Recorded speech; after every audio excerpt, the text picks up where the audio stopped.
Shalom Bapak Ibu. Kita akan memulai ibadah kita.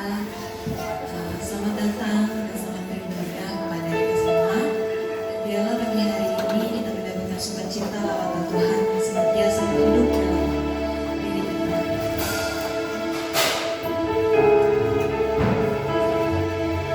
Mari kita naikkan setiap pujian-pujian kita. Mari kita menaikkan setiap syukur kita kepada Tuhan.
Pagi hari ini kami datang kepada-Mu Tuhan.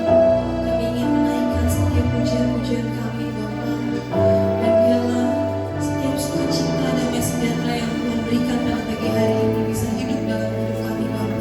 Dan biarlah Tuhan kami menyerahkan Tuhan dari awalnya ibadah sampai terakhir Tuhan yang memberkati dengan kuasa dari Yesus. Kami menyerahkan Tuhan pagi hari ini ke dalam tangan-Mu. Hanya dalam nama Tuhan Yesus kami ucap syukur. Haleluya. Amin. Shalom Bapak Ibu.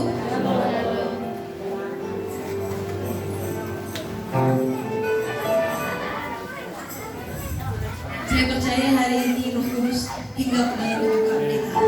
Haleluya.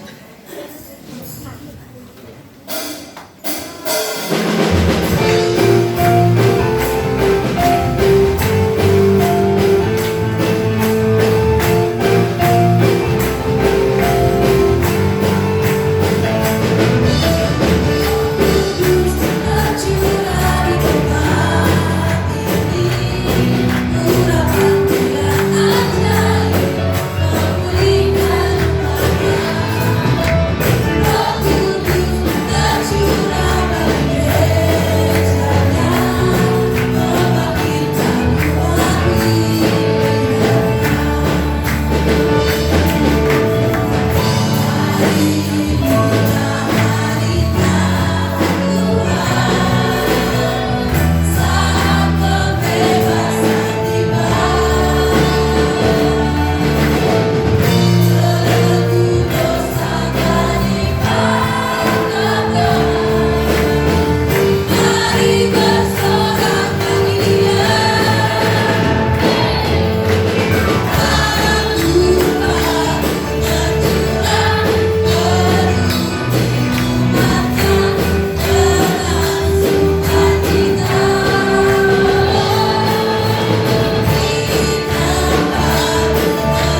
Ada persembahan pujian dari kaum wanita, waktu dan tempat kami persilakan.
Mari kita persiapkan hati kita untuk mendengarkan kebenaran firman Tuhan. Oleh kuasa darah Tuhan, oleh kuasa bimbing Tuhan, kita disembuhkan.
kuasa darah-Mu Tuhan, hidup kami diselamatkan. Oleh kuasa darah-Mu, hidup kami diberikan kemenangan. Oleh kuasa darah Tuhan, hidup kami diberikan kemenangan. Dan pada saat Tuhan pagi hari ini, setelahnya kami memuji, mempermuliakan nama Tuhan, tiba waktunya kami akan mendengarkan sebagian dari kebenaran firman Tuhan. Kami percaya Tuhan, lewat firman Tuhan hidup kami dikuatkan. Lewat kebenaran firman Tuhan hidup kami dipulihkan. Lewat kebenaran firman Tuhan hidup kami Tuhan, yang sakit Tuhan memberikan kesembuhan. Dan kami percaya pagi hari ini, kami berdoa untuk segala penguasa di udara yang hendak mengganggu setiap konsentrasi ibadah kami. Kami bersatu hati, kami tolak, kami patahkan di dalam nama Yesus. Ya roh Allah, roh Tuhan yang memberkati kami pada saat pagi hari ini. Pakai hamba-Mu, pakai ucapan hamba-Mu, pakai hikmat daripada Tuhan, bahkan hati dan pikiran daripada Tuhan, untuk menyampaikan setiap kebenaran firman Tuhan. Terima kasih Tuhan, terima kasih. Di dalam nama Tuhan Yesus kami berdoa, dan kami akan duduk diam untuk mendengarkan setiap kebenaran firman Tuhan. Haleluya. Amin. Puji Tuhan. Shalom Bapak Ibu Saudara. Shalom. Kita bersyukur ya pagi hari ini kita boleh ada ya. Wah, kalau tadi paduan suaranya ya ikut pesta rawi, pesta paduan suara gerejawi. Wah, udah jong itu ya. Ya, latihanlah yang cukup ya, supaya kita dapat memberi yang terbaik bagi Tuhan. Amin. Puji Tuhan, haleluya. Baik, sama-sama kita membuka Alkitab kita dalam kitab Zakaria pasal yang ke-8, dalam khotbah berseri saya tentang jangan takut. Zakaria pasal yang ke-8 ayat yang ke-13 sampai ayat yang ke-15. Kita akan baca bersama-sama pada hitungan yang ketiga. Zakaria pasal yang ke-8 ayat 13 sampai ayat yang ke-15. Kita akan baca pada hitungan yang ketiga. 1, 2, 3. Dan kalau dahulu kamu telah menjadi kutuk di antara bangsa-bangsa, hai kaum Yehuda dan kaum Israel, maka sekarang aku akan menyelamatkan kamu sehingga kamu menjadi berkat. Janganlah takut, kuatkanlah hatimu, sebab beginilah firman Tuhan semesta alam. Kalau dahulu aku telah bermaksud mendatangkan malapetaka kepada kamu, ketika nenek moyangmu membuat aku murka, dan aku tidak menyesal, firman Tuhan semesta alam, maka pada waktu ini aku kembali bermaksud berbuat baik kepada Yerusalem dan kepada kaum Yehuda. Janganlah takut. Tuhan. Ayat yang ke-13 ini ayat yang sangat pro dan kontra menurut saya. Kenapa? Karena Tuhan berkata, kalau ada orang yang mengutuki Israel, umat pilihanku, dia akan menjadi orang yang terkutuk. Kalau ada orang yang memberkati bangsa Israel, maka dia akan diberkati oleh Tuhan. Tetapi dalam ayat yang ke-13 dikatakan demikian, dan kalau dahulu kamu telah menjadi kutuk di antara bangsa-bangsa, hai kaum Yehuda dan kaum Israel, maka sekarang aku akan menyelamatkan kamu sehingga kamu menjadi berkat. Janganlah takut, kuatkanlah hatimu. Alkitab berkata bahwa dalam ayat yang ke-13 bahwa kaum Yehuda, kaum Israel ini menjadi kutuk di antara bangsa-bangsa. Kalau kita membaca ayat ini berarti kita menyadari bangsa Israel mengalami satu keterpurukan, bangsa Israel mengalami satu kesusahan, kesulitan dalam kehidupan. Dan memang kata kutuk ini pertama kali sudah keluar dalam Kejadian pasal yang ketiga. Waktu manusia pertama kali jatuh di dalam dosa, Waktu Adam dan Hawa makan buah pengetahuan yang baik dan yang jahat, waktu mereka jatuh di dalam dosa, Alkitab katakan dalam pasal Kejadian pasal 3 ayat yang ke-14 itu kalau tidak salah, dikatakan di sana karena Adam jatuh di dalam dosa, maka tanah itu menjadi kutuk. Dia akan sangat sulit sekali mencari uang di sana. Dikatakan mereka akan sangat sulit, akan susah mendapatkan dengan jerih lelah, dengan jerih payah untuk mendapatkan hasil. Itu dalam Kejadian pasal 3. Kutuk di sana pertama kali dikatakan di dalam Kejadian pasal 3 ayat yang ke-14 di sana, ayat 10 ke atas di sana, bahwa Tuhan marah. Dan kata-kata kutuk yang pertama itu terjadi di sana. Mengapa saya mengambilkan referensinya dalam kitab Kejadian pasal 3 dan disambungkan dengan kitab Zakaria? Saya lihat demikian, Bapak Ibu Saudara. Gak enak jadi orang yang saat ini rasanya dalam tanda kutip menjadi kutuk. Artinya apa? Kesusahan hidup, masalah, persoalan. Saya tidak tahu apa yang sedang kita alami hari ini. Apakah kita sedang menghadapi masalah? Apakah hari ini kita sedang menghadapi tantangan, persoalan yang sangat pelik? Atau mungkin dulu kita diperhadapkan dengan tantangan, masalah, dan persoalan. Tapi saya mau katakan bagi kita sekalian, sesuai dengan janji firman Tuhan dalam ayat yang ke-13, bahwa dia katakan janganlah takut, kuatkanlah hatimu. Bahkan di dalam ayat yang ke-14 dikatakan aku bermaksud baik, Tuhan bermaksud baik untuk membalikan sebuah keadaan. Saya akan membukanya, mereferensikannya di dalam satu kitab, di dalam kitab 2 Raja-Raja pasal yang keempat, ayat yang pertama sampai ayat yang ke-7. Alkitab berkata, aku bermaksud baik mengubahkan sebuah keadaan. Coba kita lihat dulu di dalam kitab Raja-Raja pasal yang keempat, 2 Raja-Raja pasal yang keempat. Saya akan bacakannya bagi kita sekalian. Ayat yang pertama sampai ayat yang ke-7 dikatakan demikian. Atau dari ayat yang pertama saja sampai ayat yang ke-2.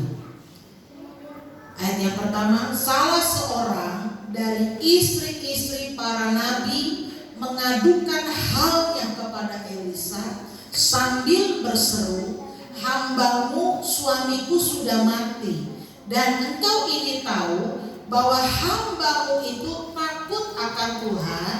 Tetapi sekarang penagih hutang sudah datang untuk mengambil kedua anakku menjadi budaknya. Ayat yang kedua, jawab Elisa kepadanya, apakah yang dapat kuperbuat bagimu?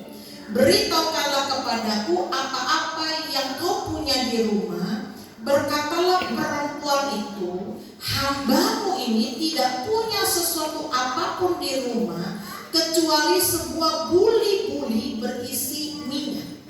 Bapak Ibu Saudara dikasih oleh Tuhan, ini ada satu rumah tangga. Rumah tangganya rumah tangga orang percaya. Tidak hanya saja orang percaya, tapi rumah tangga yang melayani Tuhan. Tapi satu saat suami dipanggil pulang ke rumah Bapa di surga. Tinggallah istri dan kedua anaknya. Tidak dijelaskan laki-laki atau perempuan. Tetapi di dalam 2 Raja-Raja pasal 4 ini saya lihat demikian.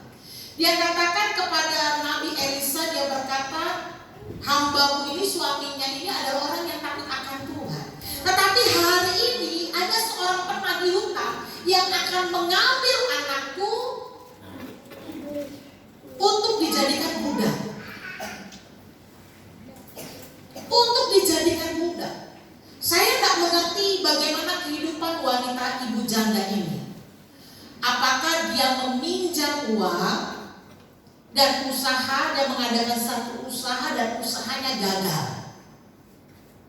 Atau memang ibu janda ini pinjam uang hanya untuk makan dan minum. Kita tidak dijelaskan. Tapi satu perkara yang kita tahu dalam ayat ini, bahwa sekarang penagih hutang sudah datang dan dia mau mengambil anak-anaknya. Saya yakin dan percaya dalam dunia ini, apalagi seorang wanita, dia akan rela sekali kerja keras, banting tulang untuk dapat mencukupi kebutuhan keluarganya. Satu saat saya bertemu dengan seorang ibu yang sedang duduk di depan pagar hijau. Karena saya di depan, saya mau buka pintu.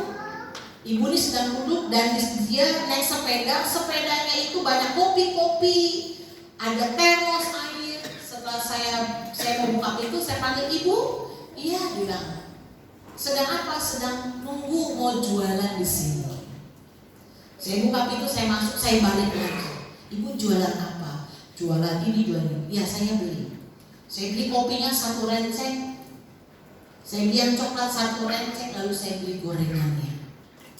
Saya bilang, tunggu sebentar, saya nggak bantuin, saya pulang dulu ya, tunggu sebentar. Saya naik motor, saya lari ke sini. Waktu itu masih ada Chris, saya ambil. Chris, tolong tante. Tante udah mau langsung ambil, tolong ambil dulu, beli 30.000. Saya balik lagi naik motor ke sana, saya bayarkan. Lalu saya berbicara, dia katakan demikian. Saya seorang ibu janda, sudah 15 tahun. Suami saya adalah seorang PNS. Dan karena suami saya kena sakit kanker usus, sudah diobatin sampai ke luar negeri dan harta kami habis. Dan hari ini selama 10-15 tahun ini saya menghidupi anak saya dengan apa saja saya kerjakan. Saya menangis. Saya sampai sedih.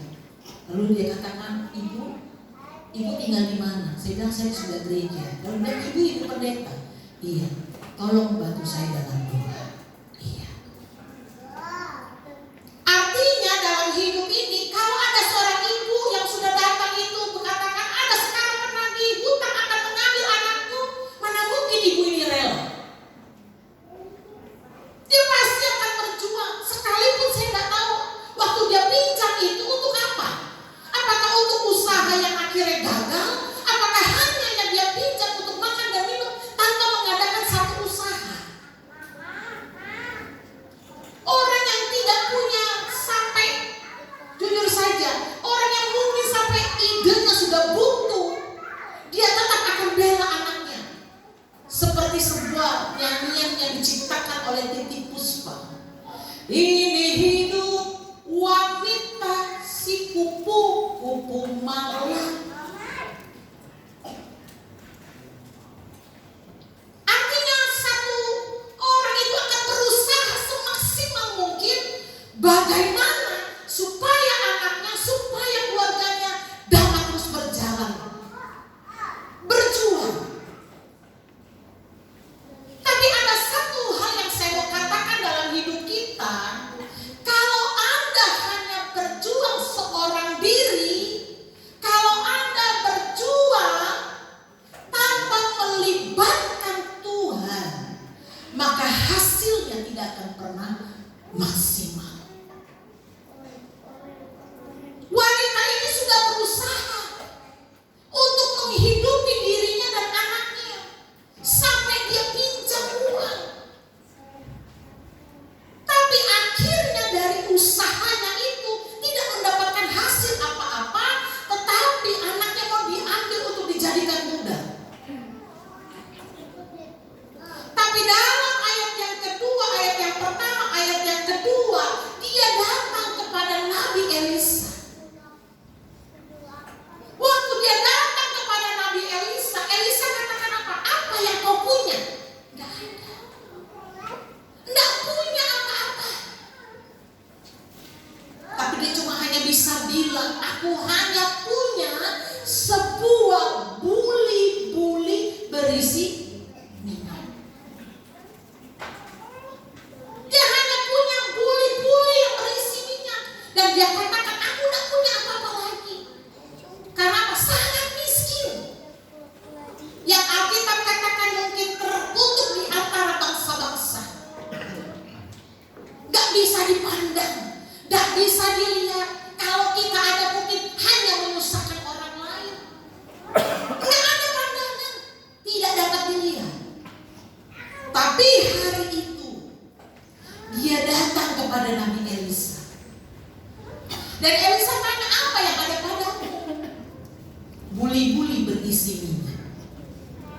Elisa katakan apa? Pergi ke tetanggamu, ke sekeliling orang yang di sampingmu, yang di mana engkau berada, minta. Dalam ayat yang ke-3,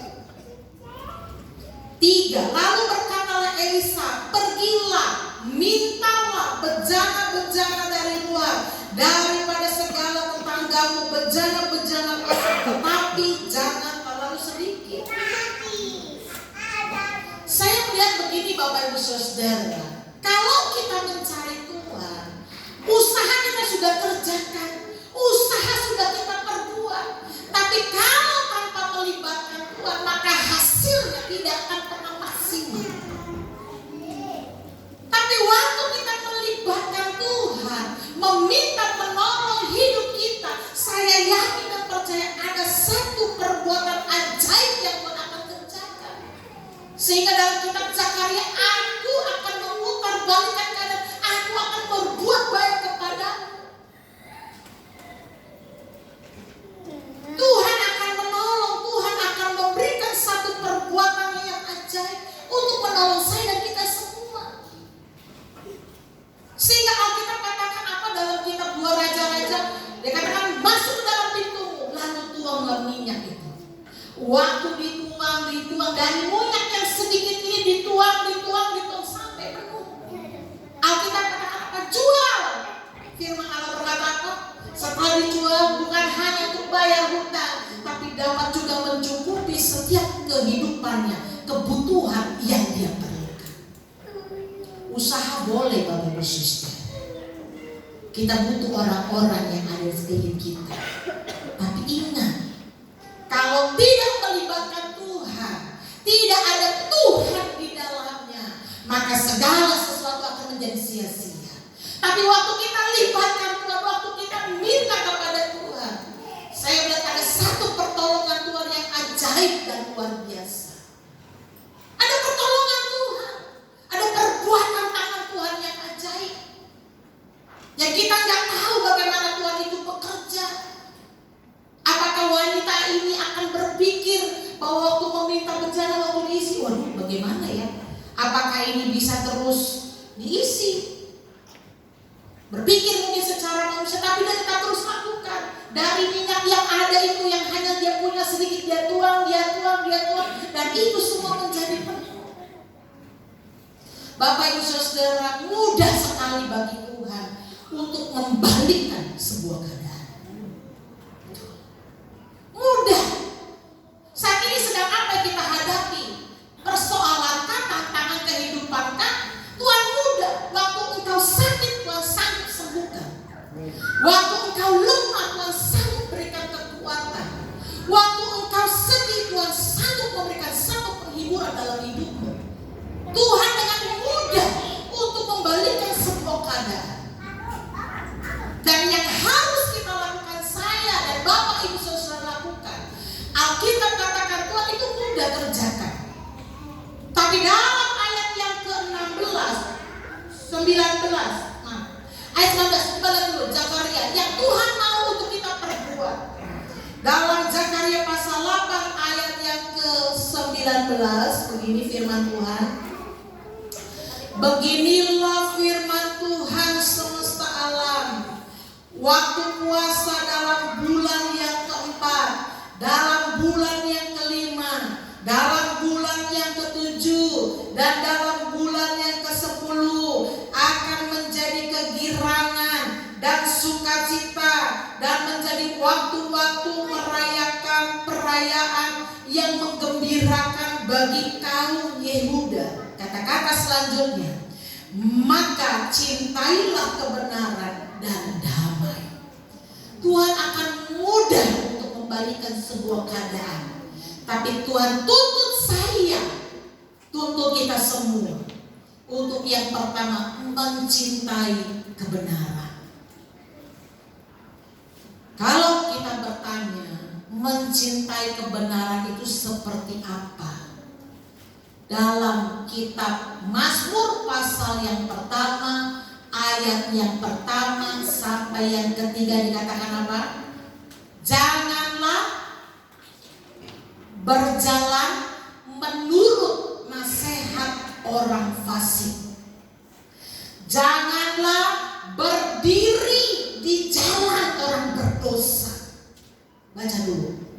Mazmur.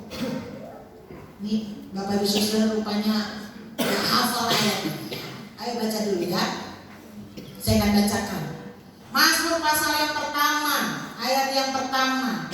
Orang yang mencintai kebenaran itu seperti ini. Berbahagialah orang yang tidak berjalan menurut nasihat orang fasik, yang tidak berdiri di jalan orang berdosa, dan yang tidak duduk dalam kumpulan pencemooh, tetapi yang kesukaannya ialah Taurat Tuhan, dan yang merenungkan Taurat itu siang dan malam. Ia seperti pohon yang ditanam di tepi aliran air, yang menghasilkan buahnya pada musimnya, dan yang tidak layu daunnya. Apa saja yang diperbuatnya berhasil. Orang yang mencintai kebenaran firman Allah itu adalah orang yang tidak berjalan menurut nasihatnya orang fasik. Saya yakin dan percaya kalau tadi ibu janda tidak datang kepada Nabi Elisa, tidak datang kepada Tuhan sebagai penentu hidupnya, maka dia tidak akan mengalami satu perubahan. Sehingga penting dalam hidup kita ini perlu Alkitab katakan engkau mencintailah kebenaran. Dan orang yang mencintai kebenaran itu tidak berjalan menurut nasihat orang fasik. Hari ini berapa banyak orang lebih suka cerita kepada cari satu jawaban kepada orang-orang pintar. Tidak mencarinya di dalam Tuhan. Tidak mencarinya lewat kebenaran firman Tuhan. Enggak hanya sampai di sana, banyak sekali orang yang berdiri di jalannya orang berdosa. Sudah tahu ini jalan dosa, kita berdiri di sini. Sudah tahu ini perbuatan dosa, kita tetap ada di sini. Kalau engkau tetap ada di situ, engkau lama-lama akan jatuh juga dalam dosa. Nggak hanya sampai di sana, dikatakan yang tidak duduk dalam kumpulan pencemooh. Hati-hati, 2 dan 3 orang berkumpul. Kalau dia tidak berbicara tentang kebenaran firman Allah, tinggalkan itu. Kalau dia tidak berbicara tentang kebenaran firman Allah, tinggalkan itu. Karena di ujung-ujungnya akan jadi pencemooh di sana. Dan Alkitab katakan orang yang mencintai kebenaran itu, ayat yang ketiga, apa saja nanti yang diperbuatnya itu akan menjadi berhasil. Ingat Bapak Ibu Saudara, Yusuf, orang yang cinta kepada kebenaran, sehingga isi hatinya Tuhan diberitahukan kepada dia. Dia akan jadi satu pimpinan, dia akan jadi satu orang yang berkuasa, orang-orang yang dihormati, yang diberkati. Tuhan sudah beritahukan jauh-jauh hari sebelumnya. Karena orang itu, Yusuf itu orang yang mencintai Tuhan, orang yang mencintai kebenaran. Dan Tuhan buatnya menjadi orang yang berhasil. Nggak hanya sampai di sana Bapak Ibu Saudara, ada satu perbedaan. Kadang-kadang saya suka berkata kepada diri saya sendiri, diingatkan kembali oleh beberapa hamba-hamba Tuhan. Kenapa keluar sekolah Alkitab sama-sama keluar sekolah Alkitab? Gak usah dulu dalam satu gereja. Kita sama-sama keluar dari satu sekolah Alkitab yang sama. Kenapa satu pelayanannya hanya start, tapi yang lainnya maju terus? Kenapa yang satu hanya berdemikian? Kenapa yang satu diberkati demikian?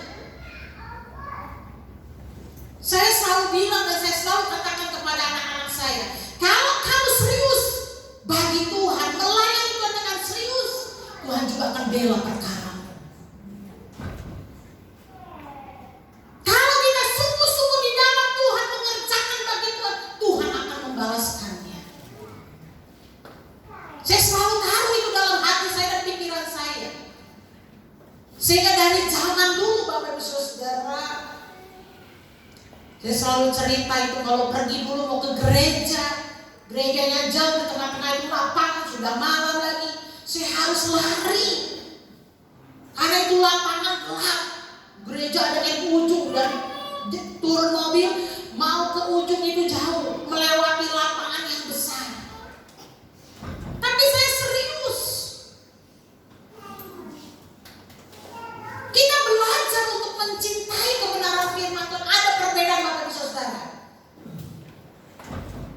Kalau perlu tantang Tuhan, Tuhan saya sudah lakukan yang terbaik, saya sudah kerjakan yang terbaik, saya sudah memberi yang terbaik. Kalau hidup saya begini-begini saja, apa Tuhan yang salah? Kalau perlu katakan demikian.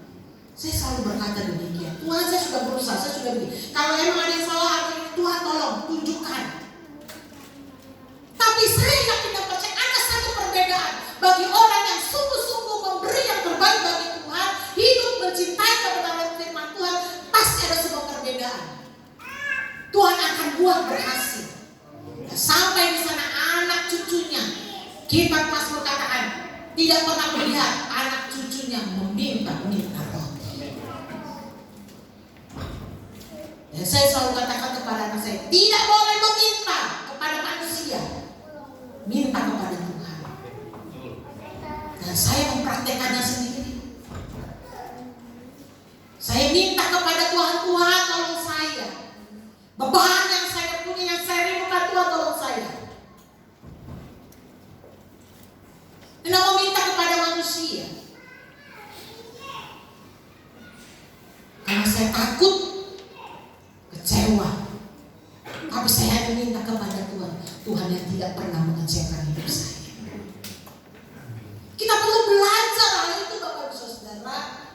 Kalau Anda tidak berjalan menurut nasihat orang fasik, kalau Anda tidak berdiri di jalannya orang berdosa, dan kalau Anda tidak duduk dalam kumpulan pencemooh, Anda mencintai setiap kebenaran firman Allah, maka percayalah apapun yang Bapak Ibu Saudara diberkati oleh Tuhan, dibuat menjadi berhasil. Dibuat menjadi berhasil. Dalam Amsal 13 ayat 13, satu ayat penguatan dalam hidup kita. Amsal 13 ayat 13, demikian bunyi firman Allah. Dikatakan begini, siapa meremehkan firman, ia akan menanggung akibatnya. Tetapi siapa taat kepada perintah akan menerima balasan. Siapa yang meremehkan firman, itu akan menanggung akibatnya. Anda gak serius dengan firman Tuhan, Anda akan tanggung akibatnya. Tetapi siapa taat kepada perintah firman Allah akan menerima balasan daripada Tuhan. Belajar Bapak Ibu Saudara, saya pun belajar untuk tidak meremehkan setiap firman. Karena saya tahu lewat kebenaran firman Tuhan ada satu kekuatan, ada satu kemenangan yang Tuhan akan kerjakan. Bahkan kalau dalam kitab Yohanes pasal 14 ayat yang ke-23, orang yang melakukan setiap kebenaran firman Allah, Alkitab katakan Tuhan akan tinggal dalam hidupnya. Tuhan akan tinggal dalam hidupnya. Sehingga waktu Tuhan tinggal dalam hidup kita, waktu kita minta apa saja kepada Tuhan, maka Tuhan akan berikan. Waktu Tuhan itu ada dalam hidup kita, Tuhan akan memberkati. Dia akan tinggal dalam hidup saya dan kita semua. Sehingga lakukanlah setiap kebenaran firman Tuhan. Tuhan akan tinggal, Dia akan diam bersama-sama dengan kita. Baca ayat jawab Yesus, jika seorang mengasihi aku, ia akan menuruti firman-Ku, dan Bapa-Ku akan mengasihi dia, dan kami akan datang kepadanya. Kami akan datang kepadanya, dan dia bersama-sama dengan dia. Jangan hitung untung dan rugi, lakukan kebenaran firman Tuhan. Jangan hitung capek dan lelahnya. Jangan hitung itu. Hidup ini hanya kemurahan Tuhan. Hari ini Bapak Ibu Saudara bisa bernafas, bisa duduk dengan baik, bisa mendengarkan firman Tuhan dengan baik. Itu semua oleh karena Tuhan. Oleh sebab itu lakukanlah kebenaran firman Tuhan. Alkitab katakan akan diam bersama-sama, akan tinggal bersama-sama. Dan kalau Tuhan tinggal bersama-sama dalam hidup kita Bapak Ibu Saudara, sungguh indah. Akan ada satu pertolongan, akan satu kebaikan yang Tuhan akan kerjakan. Kitab Zakaria katakan, aku ingin berbuat baik kepadamu. Kalau dulu kau menjadi kutuk, kau akan kuberkati. Tapi yang harus kita lakukan, yang pertama mencintai kebenaran firman Tuhan. Dan yang kedua, di dalam kalau tadi ayat yang ke-8 dikatakan apa? Cintailah damai. Datangkanlah damai. Ingat khotbah minggu kemarin Ibu Pendeta Lisda, kalau di rumah kita itu bahagia, separuh suasana surga itu sudah ada datang. Tapi kalau di rumah tangga kita nggak ada damai, keributan, percekcokan, separuhnya neraka sudah datang dalam rumah tangga kita. Nah, kita ini harus mendapatkan damai.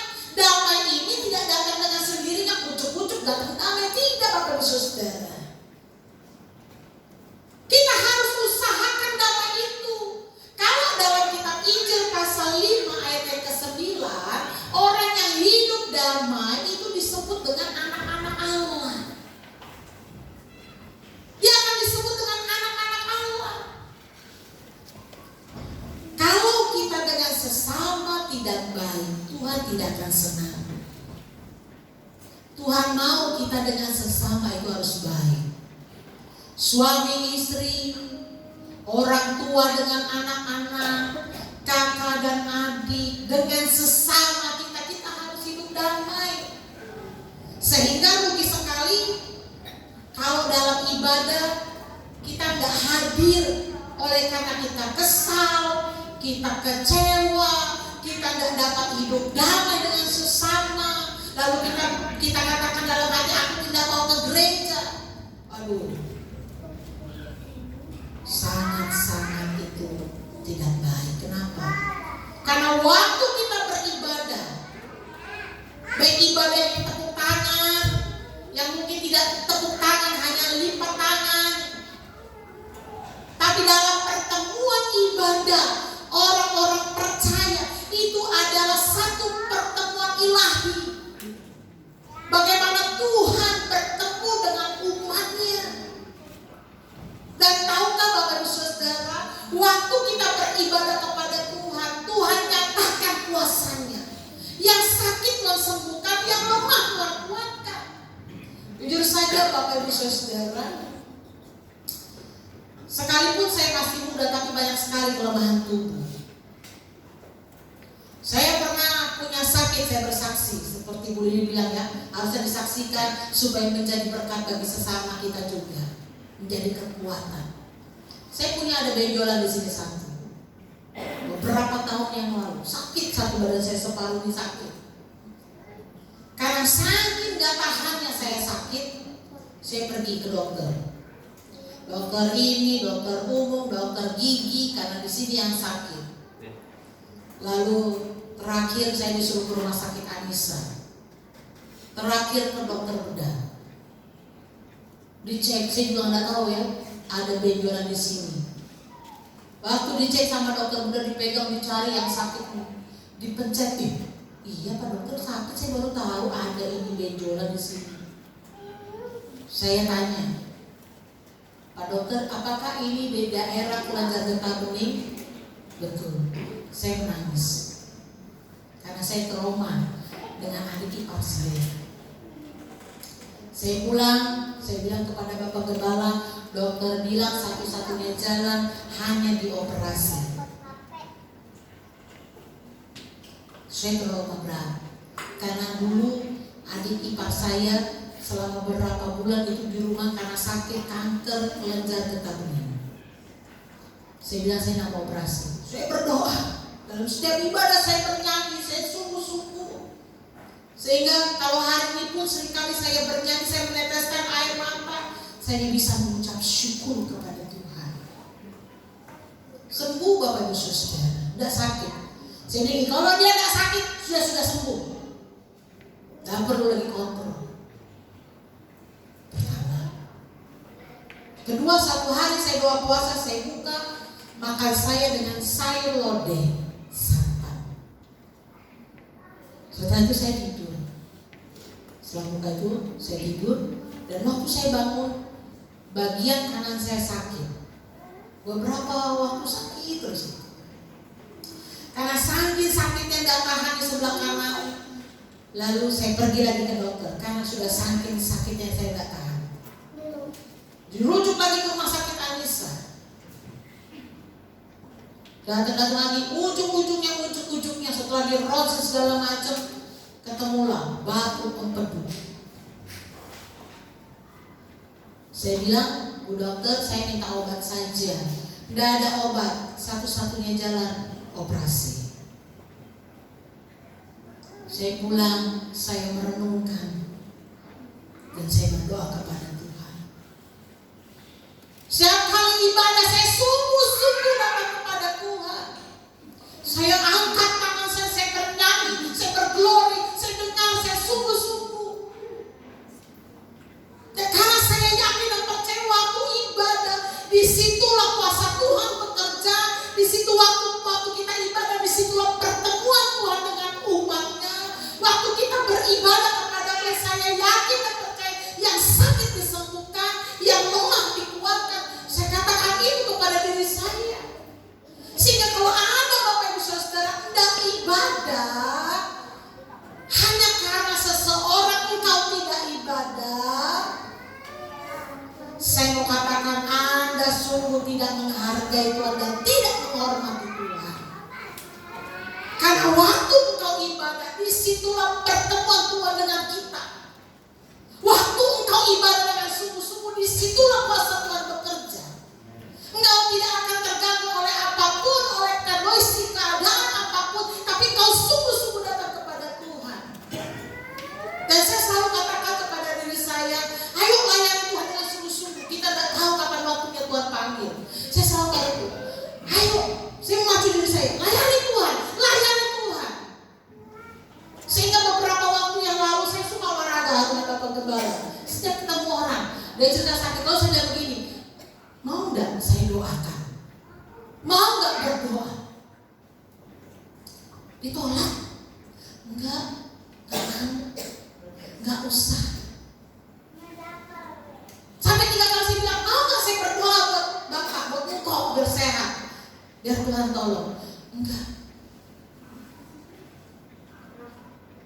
Kemarin aja ada satu kesaksian, saya juga tuh, dia minta daun cincau, dia ini, lalu dibilang, Bu, saya besok mau operasi. Boleh nggak saya berdoa? Nggak mau. Saya cuma bilang begini, banyak orang yang terpilih, tapi sedikit yang terpanggil. Keselamatan udah dikasih, masih ditolak. Tapi kalau Bapak Ibu Saudara sudah terima keselamatan, kerjakan itu dengan takut akan Tuhan. Sungguh-sungguhlah beribadah, sungguh-sungguhlah bernyanyi buat Tuhan, sungguh-sungguhlah mendengarkan firman Tuhan. Sehingga jangan kau katakan oleh karena dia saya datang ke gereja. Menyesal. Kenapa? Waktu kita beribadah, waktu kita bernyanyi bersama-sama, waktu kita dengar firman Tuhan, di situ Tuhan melawat kita, yang sakit disembuhkan, yang lemah dikuatkan. Betul, yang susah pun Tuhan hiburkan. Kalau Anda hanya ke gereja cari seseorang, cari pujian seseorang, cari sesuatu untuk mendapatkan sesuatu, mendapatkan dari manusia ya, Anda akan menyesal. Karena Tuhan itu yang lebih besar, Dia akan memberikan seisi dunia yang dibagi hidup saya dan kita semua. Ya sebab itu sungguh-sungguhlah beribadah. Jadilah orang Kristen yang militan. Jadilah orang percaya yang sungguh-sungguh mencintai kebenaran firman Tuhan. Hidup ini boleh bergaul dengan siapa saja, berteman dengan siapa saja, bekerja di tengah siapa-siapa saja. Tapi ingat baik-baik kita Mazmur, dia tidak berjalan menurut nasihat orang fasik, dia tidak berdiri di jalan orang berdosa, dan dia tidak duduk dalam kumpulan pencemooh yang hanya menjelek-jelekan orang, menjelekkan mungkin hamba Tuhan, menjelekkan gereja. Dia tidak akan diberkati oleh Tuhan. Hiduplah sungguh-sungguh kau di dalam Tuhan, hidupmu akan diberkati oleh Tuhan.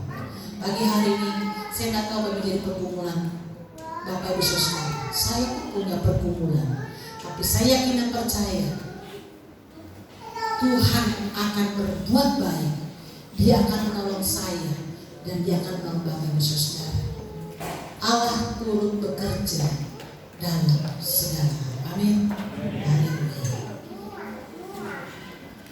Pagi hari ini saya tidak tahu apa yang sedang kita alami. Kesusahan hidup kah? Masalah, persoalan, tantangan kehidupan yang sedang kita alami. Mungkin kita sama seperti ibu janda ini, tidak punya apa-apa lagi. Bahkan mungkin penagih hutang sudah datang, ingin mengambil apa yang kita punya. Datanglah kepada Tuhan. Carilah Tuhan, temuilah Tuhan dalam hidupmu. Temui Dia dalam doa-doamu. Temuilah Tuhan dalam ibadahmu. Sungguh-sungguhlah engkau datang kepada Tuhan. Haleluya Yesus. Kita mau angkat pujian ini. Allah turut bekerja dalam segala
tahu Yesus itu lebih besar dari segala-galanya. Dia tidak pernah meninggalkan saya. Dia tidak pernah meninggalkan Bapak Ibu Saudara. Kuasa Tuhan itu adalah kuasa yang tidak pernah bersembunyi. Kalau orang lain Tuhan tolong di dalam Alkitab, Tuhan juga akan menolong saya. Dia akan menolong Bapak Ibu Saudara. Mungkin pagi hari ini kau tidak maju ke depan, kau hanya berdiri di bangku. Tapi percayalah, Tuhan tidak lewatkan kita. Tuhan menjamah saya dan juga menjamah Bapak Ibu Saudara. Haleluya Tuhan.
Tersembunyi kuasa-Mu Tuhan. Kalau orang lain Tuhan tolong, maka kami juga. Kalau saat ini kami diperhadapkan dengan situasi yang sulit, keadaan yang berat, dengan kelemahan-kelemahan tubuh, kami percaya dalam ibadah kami, waktu kami bertemu dengan Tuhan, waktu kami berjumpa dengan Tuhan, segala sakit dan penyakit kami Tuhan sudah sembuhkan. Segala kelemahan kami Tuhan sudah tolong. Segala kesusahan kami Tuhan hidupkan. Tuhan yang mampukan kami, Tuhan yang kuatkan kami, bahkan Tuhan yang pulihkan hidup kami. Kalau ada yang duduk di atas, kami yang ada di bawah, kami yang ada di depan, dan kami yang ada di belakang, Tuhan tidak lewatkan kami, tapi Tuhan tolong kami. Sehingga Tuhan, dengan mulut kami mengucap syukur, kami memuliakan Tuhan oleh karena kebaikan-Mu yang dahsyat dan luar biasa dalam hidup kami. Mampukan kami Tuhan untuk tetap terus berjalan, terus melangkah, berjalan bersama dengan kebenaran firman Tuhan, berjalan bersama dengan Roh Kudus, berjalan bersama dengan Terima kasih Tuhan, terima kasih. Kami sungguh bersyukur meteraikanlah firman-Mu dalam hidup kami Tuhan, sehingga hidup kami hidup yang menyenangkan hati Tuhan. Terpujilah nama-Mu Tuhan, kekal untuk selama-lamanya. Dalam nama Tuhan Yesus kami berdoa kepada Tuhan. Haleluya. Amin.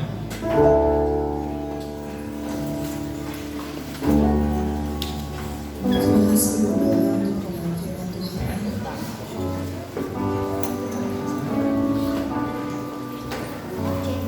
Kita akan memberikan persembahan.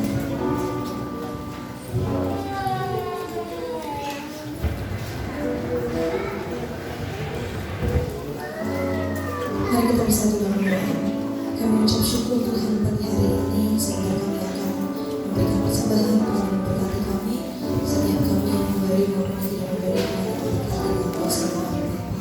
Kami menyerahkan Tuhan pagi hari ini dalam tangan-Mu. Hanya dalam nama Tuhan Yesus kami mengucap syukur. Haleluya. Amin.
Diucapkan selamat ulang tahun kepada Ibu Dina ya, tanggal 6 Februari. Tuhan Yesus memberkati. Ibu Dina, selamat ulang tahun. Ya, Tuhan memberkati. Yang kedua, Saudara Samuel Valentino tanggal 11.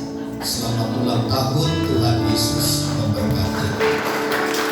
Bagi Bapak Ibu Saudara yang ikut serta dalam mitra di kala duka, silakan menghubungi Ibu Simanjuntak. Kemudian untuk pembelian perluasan rumah ibadah bisa menghubungi Ibu Lili. Kemarin tanggal 14 itu hari apa ya? Hari apa namanya? Bukan hari Jumat. Itu hari hari kasih sayang katanya. Hari kasih sayang. Jadi para pria silakan berdiri dengan tegap, maju ke depan, ambil beng-beng satu-satu, buat istrinya. Tapi nanti saya pandu dulu. Kalau bapak ibu saudara marah, yang sedang marah, jangan dilempar ke istrinya. Berikan dengan kasih sayang. Pria, mari berdiri dengan tegap, langkahkan kakimu maju ke depan, ambil. Ayo silakan. Pak Husin ambil ya, silakan. Satu-satu ya, jangan dua-dua. Ya. Yang istrinya tidak hadir, silakan maju juga. Pak Diki silakan. Pak Alan, Pak Eko, ayo. Pak Pilih maju ke depan, ambil satu persatu. Belum nanti. Jangan langsung dikasih dulu, belum. Nanti saya berdoa dulu kepada Tuhan. Ya, kita berdoa dulu. Cuma satu istrinya ternyata, kirain banyak. Ada seorang bapak kasih ke ibunya. Kalau ada anak, ini bapak ini satu hadir. Bapak apa? Iya, kasih ke mamanya.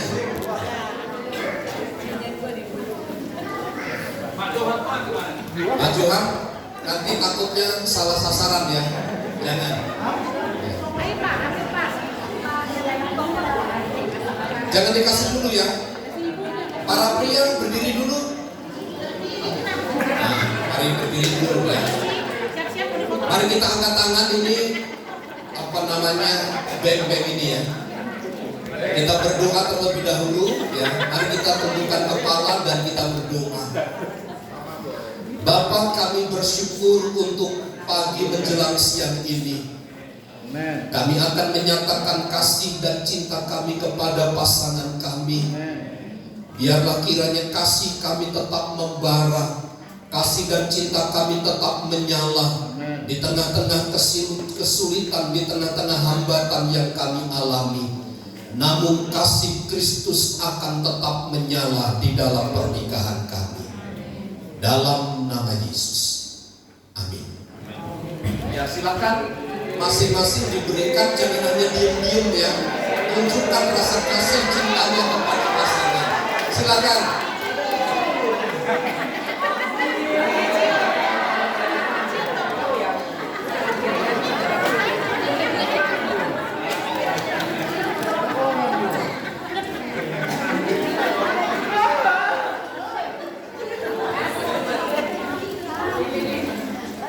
Saya tanya kepada ibu-ibu, ada yang lempar?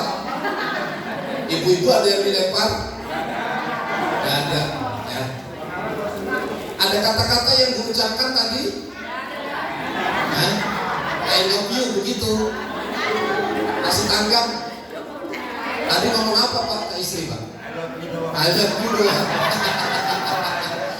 Padahal Bu, mohon maaf jarang ya ngomong begitu ya. Bahkan selama pernikahan gak pernah ya ngomong begitu ya. Tapi ini menjadi satu momen, satu tonggak bersejarah. Mari terus kobarkan nyala api cinta kita masing-masing ya.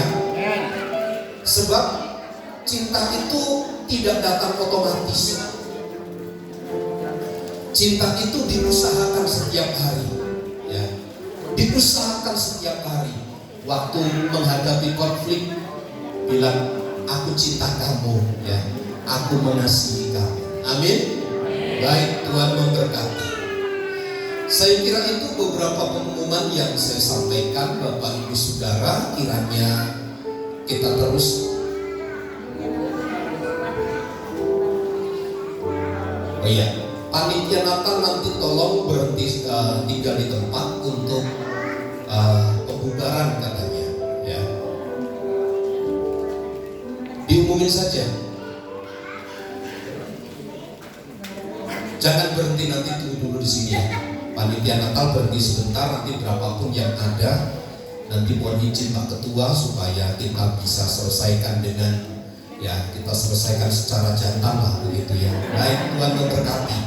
Mari bersama kita berdiri, kita akhiri ibadah kita dalam doa. Kemuliaan dan hormat hanya bagi Tuhan yang telah memungkinkan kami bersekutu dan beribadah dengan baik pagi hari ini adalah sukacita tersendiri, adalah kemenangan bagi kami manakala kami bisa berjumpa dengan Tuhan dengan satu pribadi yang agung dan mulia. Engkau yang mengubahkan segala sesuatu dalam hidup kami, dari keadaan tidak baik menjadi baik, dari keadaan buruk menjadi lebih baik. Kami percaya otoritas dan kuasa Allah ada di tengah-tengah kami yang akan terus memberkati kami. Berkatilah rumah tangga dan keluarga kami. Berkati kami sebagai anak, berkati kami sebagai orang tua. Pulihkan hubungan kami antara suami dan istri. Pulihkan hubungan kami dengan anak, dengan orang tua. Kiranya kasih Kristus terus menyala di dalam hidup kami. Berkati segala usaha dan pekerjaan kami. Kami pertaruhkan semua ke dalam tangan kuasa Tuhan. Ibu Dina, Saudara Samuel Valentino yang berulang tahun, Tuhan yang memberkati mereka, Tuhan yang menjaga dan melindungi mereka, Tuhan yang menganugerahi mereka dengan segala berkat dan kemurahan. Hamba berdoa bagi Oma Unggang, Oma Evelyn, Opung Bonar, Ibu Maria, Ibu Ari, Bapak Rudi, Oma Maria. Tuhan yang tolong mereka sekalian. Jamahan kuasa nyata sempurna bagi mereka. Hamba berdoa bagi Bapak Chandra, hamba berdoa bagi Bapak Merlin. Tuhan yang jamah sembuhkan mereka dalam nama Yesus. Pulihkan mereka satu persatu, sehingga ada ucapan syukur yang selalu keluar dari mulut kami, di mana Tuhan melakukan sesuatu yang ajaib bagi kami. Berkatilah bangsa dan negara kami, dari pemimpin pusat sampai daerah. Berkatilah gereja-gereja Tuhan dimanapun berada yang melaksanakan ibadah. Engkau ajaib bagi mereka. Berkati pula gerejamu di tempat ini. Betapa kami menaruh pengharapan yang besar untuk kami memperluas ruangan ibadah ke kanan dan ke kiri, hanya untuk hormat dan kemuliaan bagi nama Tuhan. Di dalam dan demi nama Yesus kami berdoa. Mari saudaraku, tadahkanlah tanganmu kepada Tuhan. Arahkanlah pandangan hatimu kepada Tuhan untuk menerima berkat Tuhan. Tuhan memberkati dan melindungi engkau. Tuhan menyinari engkau dengan wajah-Nya dan memberi engkau kasih karunia. Tuhan menghadapkan wajah-Nya kepadamu dan memberi engkau damai sejahtera. Kiranya kasih karunia dari Allah Bapa, cinta dan kasih sayang dari Tuhan Yesus Kristus, persekutuan, penghiburan dan kekuatan dari Allah Roh Kudus yang menyertai dan memberkati hidup kita saat ini dan sampai selama-lamanya. Kami terima segala berkat Tuhan di dalam nama Tuhan Yesus Kristus. Semua kita yang percaya dan diberkati bersama katakan Amin. Bapa,